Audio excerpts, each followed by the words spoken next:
बुध की शांति से हमें पहले तो हमारी बुद्धि ठीक होती है, फिर हमारी बुद्धि में वृद्धि होती है।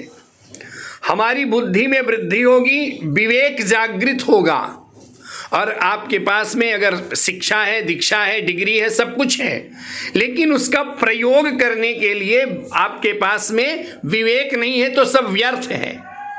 आजकल लोगों में इतना ज़्यादा एटीट्यूड आ गया है, बुद्धि का सर्वनाश है। इसीलिए हमको बुध की पूजा करनी है। बुध सौम्य ग्रह है। बुध हमें क्या कराते हैं, सिखाते हैं सौम्यता, शालीनता, सहजता, मधुरता, सहिष्णुता, ये हमें बुध देते हैं। और अच्छी वाणी बोलने के लिए हमें वाक सिद्धि भी देते हैं। अगर हम अच्छी वाणी बोलते हैं तो आजकल लोग कर्कश बोलते हैं, बहुत गलत तरीके से बोलते हैं, लोग एब्यूज करते हैं, एक दूसरे को मुख से गंदा बोलते हैं, गाली निकालते हैं। ये सब पाप की अपभ्रंशता की श्रेणी में आता है। इसलिए हमको ऐसा नहीं करना चाहिए। बुध से हमें लाभ मिलता है, और गुरु की पूजा से आप में ज्ञान की अभिवृद्धि होती है, और गुरु सुख शांति समृद्धि और पुत्र कलत्र की प्राप्ति कराता है। साथ में आपको आत्मज्ञान, आपका आईक्यू लेवल को बढ़ाता है, दूरदर्शिता को बढ़ाता है, आपके आत्मबल, कॉन्फिडेंस को बढ़ाता है। इसीलिए हमको गुरु की पूजा करने से, गुरु की शांति करने से ये लाभ मिलता है। और तमाम चीजें जो भी हैं आपके वैभव में भी गुरु बहुत सहयोग करता है, वृद्धि करता है। इसीलिए भगवान शंकर ही क्यों ना हो, उनको भी गुरु बनाना पड़ता है। इसलिए सबको गुरु अवश्य बनाना चाहिए, लेकिन गुरु ऐसे नहीं बनाना चाहिए। गुरु हमें जानकारी रख कर बनाना चाहिए। आजकल ब्राह्मण का चोला पहन करके सनातन को बदनाम करने के लिए बहुत सारे ढोंगी घूम रहे हैं। अभी एक राधा स्वामी सत्संग में बुलंदशहर में एक कन्या के साथ में किसी ने बलात्कार कर दिया।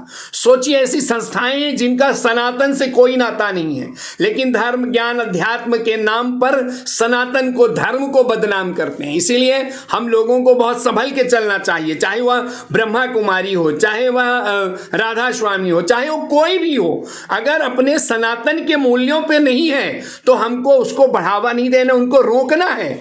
नहीं तो ये कल हमारे आपको बीच में सेंध लगा करके तोड़ेंगे और हमारे अंदर ही द्वेष पैदा करेंगे। इसको सतर्क रखना। गुरु इसके लिए बुद्धि भी देता है। शुक्र से हमें सुख शांति के साथ में धन वैभव की प्राप्ति होती है। आधुनिक सुख सुविधा साधन की चीजें हमें बहुत प्राप्त होती हैं।